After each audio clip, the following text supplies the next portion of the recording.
Você acompanha Jornal da Rede Alesp. O Jornal da Rede Alesp está de volta, seguindo aqui com mais informações do Legislativo Paulista e também do que acontece aqui em São Paulo e no mundo. Realizado em ambiente virtual, ato solene de enfrentamento ao abuso e exploração sexual contra crianças e adolescentes no contexto trágico da pandemia. O evento contou com a organização da Mandata Ativista e o repórter Sérgio Everton acompanhou. Jesus dos Santos, da Mandata Ativista, abriu os trabalhos da solenidade. Embora estejamos vivendo um momento de pandemia, dados esses de violências domésticas envolvendo crianças ou assédio tem aumentado.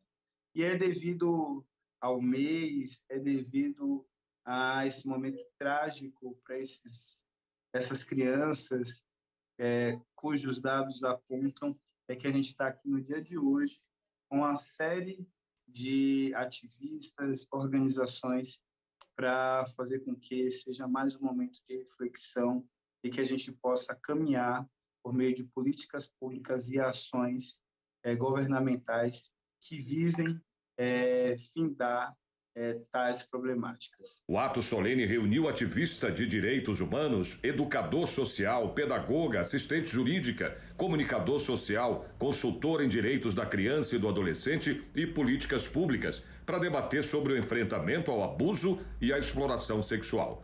A deputada Mônica Seixas falou da importância do tema a ser debatido.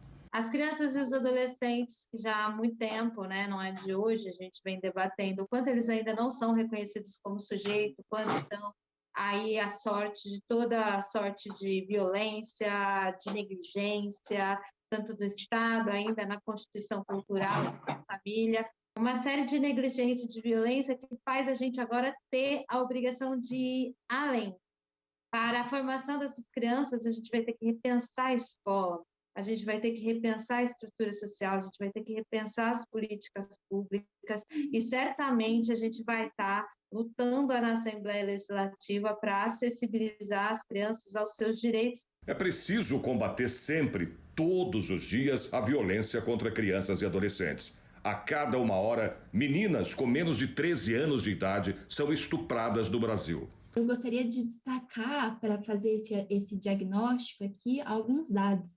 Então, segundo, por exemplo, o Fórum Brasileiro de Segurança Pública, a cada 1 hora, 4 meninas com menos de 13 anos são estupradas no Brasil. De acordo com o IPEA, mais da metade dessas violências contra crianças e adolescentes são cometidas por conhecidos ou por seus familiares. Crianças e adolescentes negros e negras representam a maioria das vítimas da violência sexual, de acordo com o Ministério da Saúde.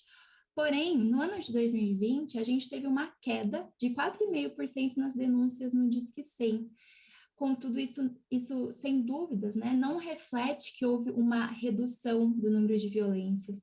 O educador social João Carlos Guilhermino falou da luta antimanicomial. Segundo ele, essa questão tem ligação com a saúde mental e acaba gerando violência. Eu queria dizer que o 18 de maio,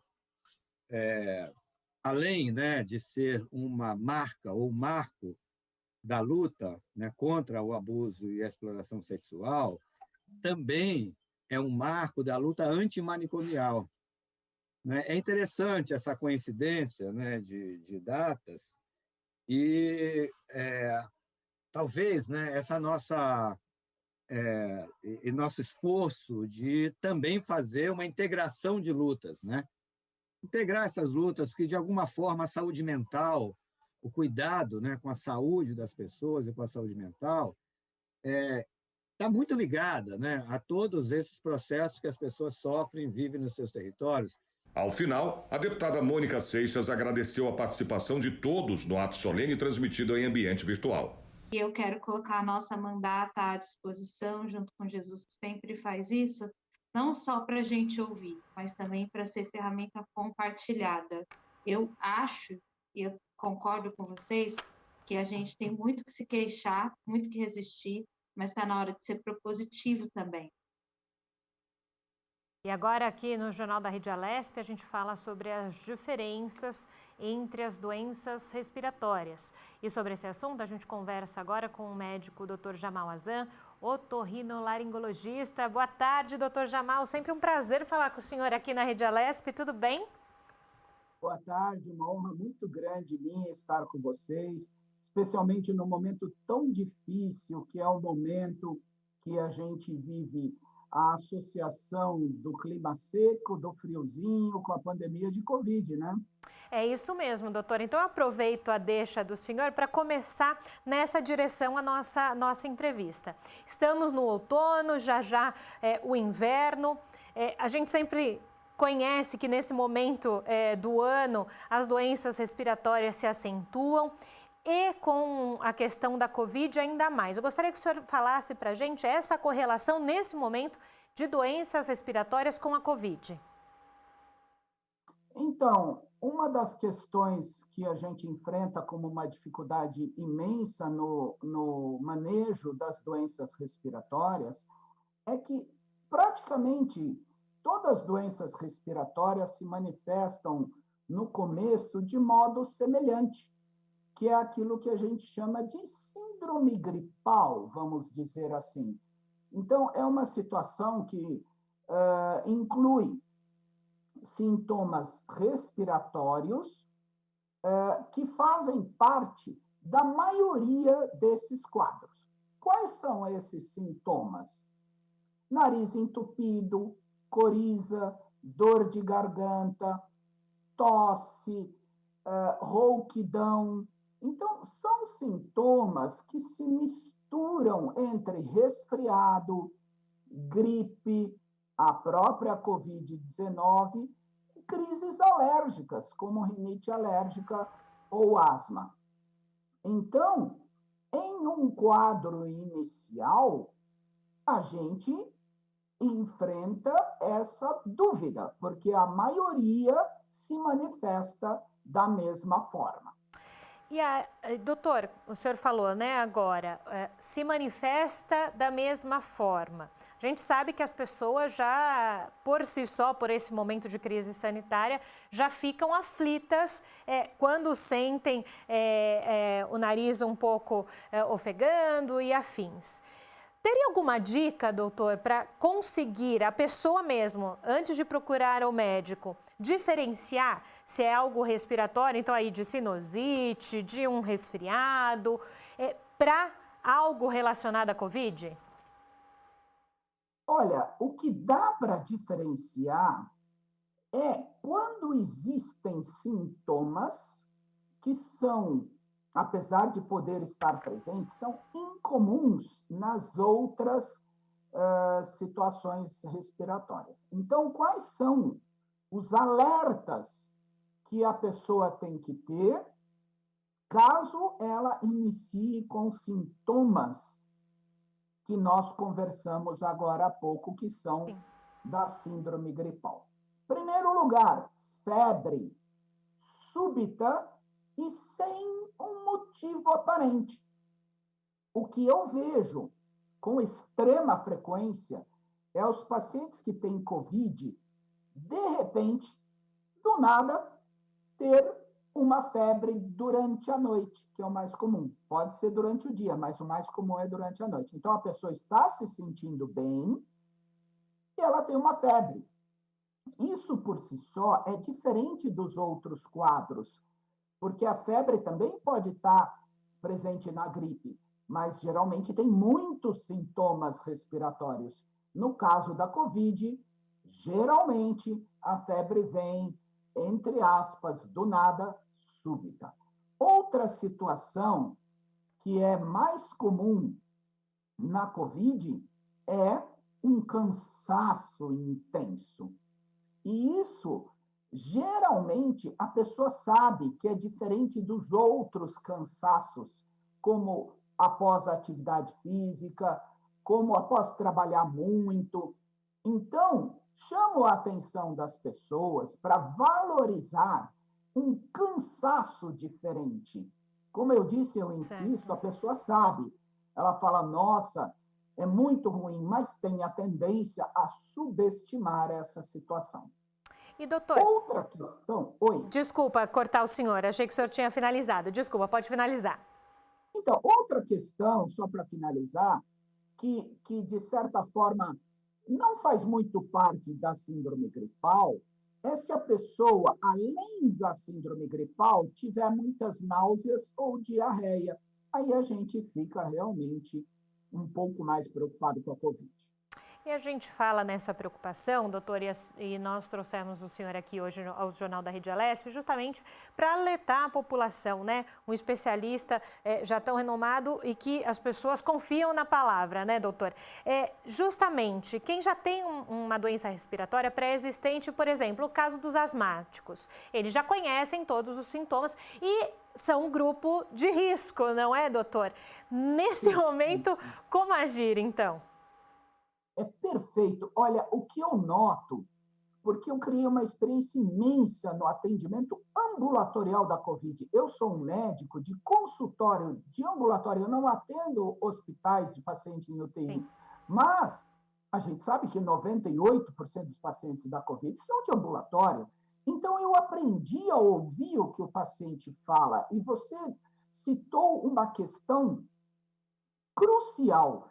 O paciente que tem rinite alérgica, ele sabe a vida inteira dele, ele tem coriza, ele tem nariz entupido, coceira. O paciente que tem asma, ele sabe quando é asma e quando não é. Então, o alerta é para os pacientes alérgicos, que têm rinite alérgica ou asma, se você perceber que esta crise está diferente, é óbvio que é uma subjetividade que faz parte dessa situação. Mas a pessoa sabe, ela fala, essa coriza não é igual às outras que eu tenho, procure atendimento médico. Você citou um ponto importantíssimo. A pessoa se conhece. E vou mais, chamam a atenção até nossos colegas médicos que não são especialistas, valorize quando o paciente fala, doutor, não é comum, mesmo tendo alergia, esse quadro é diferente. Doutora, não posso deixar de falar das crianças também, adolescentes que estão nesse momento de retorno presencial ou não para as escolas. A gente sabe que nesse período de outono e inverno, sempre as crianças são atingidas. O que os pais, então, precisam ficar de olho com relação às doenças respiratórias? É uma polêmica ainda não resolvida pela comunidade científica mundial, mas o que eu posso dizer é o seguinte, com as medidas de isolamento social, distanciamento social, uso de máscara, álcool gel, eu posso afirmar para vocês que as próprias gripes e resfriados diminuíram drasticamente. Portanto, é uma ótima notícia que o retorno às atividades presenciais com as medidas adequadas tem uma eficácia imensa na prevenção tanto de gripes e resfriados quanto da Covid. A segunda informação valiosíssima é que a experiência mostra que as crianças, apesar de poder ter a Covid-19, têm sido protegidas pela natureza e os quadros têm sido muito menos intensos, muito menos graves. Perfeito. Doutor Jamal, agradeço a sua contribuição aqui, sempre muito pontual no Jornal da Rede Alesp. Um prazer falar com o senhor. Uma honra minha, muito obrigado. E a Prefeitura da capital e o governo do estado já têm planos para atender pessoas com a variante indiana do novo coronavírus. Alguns hospitais já se preparam para separar leitos para esses pacientes em um momento de alta, justamente nas internações. A notícia de que 2 pessoas com a cepa indiana passaram pelo aeroporto de Guarulhos nas últimas semanas preocupa as autoridades de saúde. O Hospital Geral de Guaianazes, administrado pelo governo do estado, vai ser referência para atender pacientes que estejam com a variante indiana. O local foi escolhido por sua estrutura e também pela proximidade, justamente, com o aeroporto de Cumbica, cerca de 20 quilômetros. Serão separados 30 leitos para esses pacientes, 10 deles de UTI. Desde sábado, o hospital já tem 130 pacientes internados com a Covid-19, com 90% da UTI ocupada. E, por enquanto, não há plano para transferir ninguém. A Prefeitura da capital também está se preparando para receber pacientes com a nova cepa. O governo publicou na sexta-feira um alerta de emergência hídrica para o período de junho a setembro em 5 estados brasileiros. São eles Minas Gerais, Goiás, Mato Grosso do Sul, Paraná e aqui São Paulo. Todas as unidades da federação atingidas estão na bacia do Rio Paraná, polo de produção agropecuária e de grandes hidrelétricas. Na região, a situação é classificada como severa e a previsão é de pouco volume de chuva para o período. É o primeiro alerta dessa natureza em 11 anos de serviços meteorológicos aqui do país.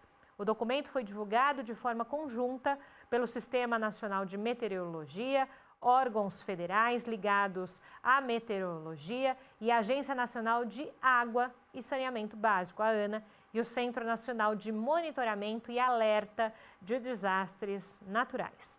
As instituições reforçam que a emergência hídrica é associada à escassez de precipitação na região hidrográfica e à previsão de que o cenário persista até setembro. Em parceria com a Prefeitura de São Paulo, a startup Raiz vai distribuir em breve 138 toneladas de alimentos para comunidades vulneráveis em meio à pandemia da Covid-19. Serão 24 mil cestas entregues, de acordo com a direção da empresa de alimentos orgânicos e saudáveis. A distribuição dos alimentos segue no propósito da empresa em ajudar quem precisa em um momento muito difícil. O deputado Castelo Branco, do PSL, apresentou aqui na Assembleia Legislativa a indicação 1438 de 2021, que sugere ao governo do estado a criação de um programa de fomento ao desenvolvimento rural. O parlamentar disse que conhece esse setor e que o pequeno e médio produtor rural necessita de apoio no sentido de fomentar as cadeias produtivas agrícolas que geram renda e atendam as famílias rurais. Ele ainda destacou que é necessário ampliar o sistema produtivo e permitir a sustentação econômica com produtos da terra e que precisa valorizar todos que ajudam a fazer agricultura, sendo uma parte da sua prioridade. E agora a gente vai de entrevista aqui no Jornal da Rede Alesp, a gente fala sobre como pode ser feito, então, o que pode ser feito, né, para evitar que o vírus da Covid-19 continue se espalhando por aqui e aumentando os casos, ainda mais com essa nova cepa, né? E sobre esse assunto a gente conversa agora com o médico João Vicente, ele é cardiologista. Boa tarde, doutor João, tudo bem com o senhor? Bem-vindo ao Jornal da Rede Alesp. Oi, boa tarde. É um prazer estar falando com você e toda a sua audiência. O prazer é nosso, doutor. Agora há pouco eu dei uma notícia justamente falando, né, sobre essa nova cepa indiana e que passou por aqui, né, no aeroporto de Guarulhos, justamente um homem que acabou desembarcando e diagnosticado com a nova cepa. Nesse momento em que se apresenta uma nova cepa, o que é preciso fazer, doutor? É necessário que todas as medidas de segurança, de vigilância sanitária, sejam fazer uso dessas medidas. O álcool em gel, o uso da máscara, evitar fazer um distanciamento social, evitar aglomerações, evitar reuniões, evitar jantares, festas, festividades. Isso é muito importante, porque essa cepa ela reflete uma transmissibilidade que ocorre quando o vírus ainda não está totalmente dominado. Então, não pode ter um relaxamento de todas essas medidas. E o senhor fala agora, né, de relaxamento nas medidas, justamente num momento em que a notícia chega que o Brasil é escolhido como nova sede da Copa América, por exemplo, né? A gente está falando de nova cepa chegando, de se evitar aglomerações e afins, né? E se tem uma notícia. Claro que durante o dia isso pode mudar, mas enfim, jornal ao vivo é assim, de momento a gente tem essa situação e que vai de encontro com isso que o senhor está falando, né? Evitar essas indas e vindas no Brasil todo. Então, o que aconteceu foi um relaxamento das pessoas que foram vacinadas. As pessoas foram vacinadas, principalmente os mais idosos, que começaram neles, e as pessoas da área da saúde, e houve um relaxamento, tipo um pensamento coletivo. Ah, eu fui vacinado, o vovô foi vacinado, a vovó foi vacinada, a bisa foi vacinada. Então, as pessoas começam a se relaxar, fazer esse relaxamento e fazer encontros sociais. Vamos visitar sua avó, vamos visitar seu avô. Então, essa condição gerou um inconsciente coletivo que as pessoas que já tiveram a doença, elas estão imunizadas, estão sendo vacinadas, já estão imunizadas e relaxa. E esse momento do relaxamento é onde ocorre a transmissão. E agora, com essa cepa, a indiana, vindo para o Brasil, ela já está disseminada por mais de 40 países, inclusive os nossos vizinhos, os argentinos. Então, isso causa um temor, não só para o nosso país, mas para o mundo todo, porque essa cepa, ela, na Índia, ela foi muito letal, a transmissão muito grande. E agora, nessa condição da Copa América vir para cá, onde vão vir os jogadores de outros países, imprensa de outros países, mesmo seguindo um protocolo, essa cepa pode estar girando e fazendo-se presente de uma condição totalmente desfavorável no nosso país. E, doutor, é importante também uma questão que o senhor alertou agora, não pode se ter relaxamento. Não é porque o vô e a avó tomaram a vacina, ou o pai, irmãos, tios com alguma comorbidade também tomou a vacina, que vai se relaxar. A vacina, ela para ser efetiva, ela também tem que atingir um maior número da população, não é, doutor? Sim. Do momento que a vacina acaba sendo administrada na grande maioria da população brasileira, a gente diminui a transmissão do vírus. Ao diminuir a transmissão do vírus, nós estamos vencendo o vírus, nós estamos diminuindo a chance de uma outra pessoa se contaminar. Mas o que, infelizmente, a gente tem visto no nosso país é essa lentificação, é esse atraso, em vacinar a grande parte da população de uma forma geral. E isso todo, esse atraso, hoje a gente está pagando o preço, infelizmente. Doutora, a gente está falando, o senhor acabou de falar, né? O atraso na cobertura vacinal, a gente está nesse momento pagando um preço. Mas a gente tem que lembrar uma outra questão que é importante o senhor, como médico, salientar. Muita gente tomou a primeira dose. Não voltou para tomar a segunda, doutor? Tem que tomar. Sim, isso é um problema de saúde pública muito sério, porque a partir do momento que as pessoas não tomam a segunda vacina, ela não chega na eficácia, na eficiência do que o trabalho foi realizado e mostrar que os anticorpos vão acontecer. Então, fica aquela sempre faltando alguma coisa, e essa pessoa acaba não estando protegida como deveria estar, e aí ela inconscientemente acha que tomou uma vacina, está protegida, mas na verdade não está protegida. Isso é um problema muito sério que os nossos governantes vão ter que enfrentar, chamar essas pessoas, procurar essas pessoas para que elas sejam vacinadas, para que haja uma completa imunização. Doutor, é justamente sobre essa completa vacinação e imunização, não é?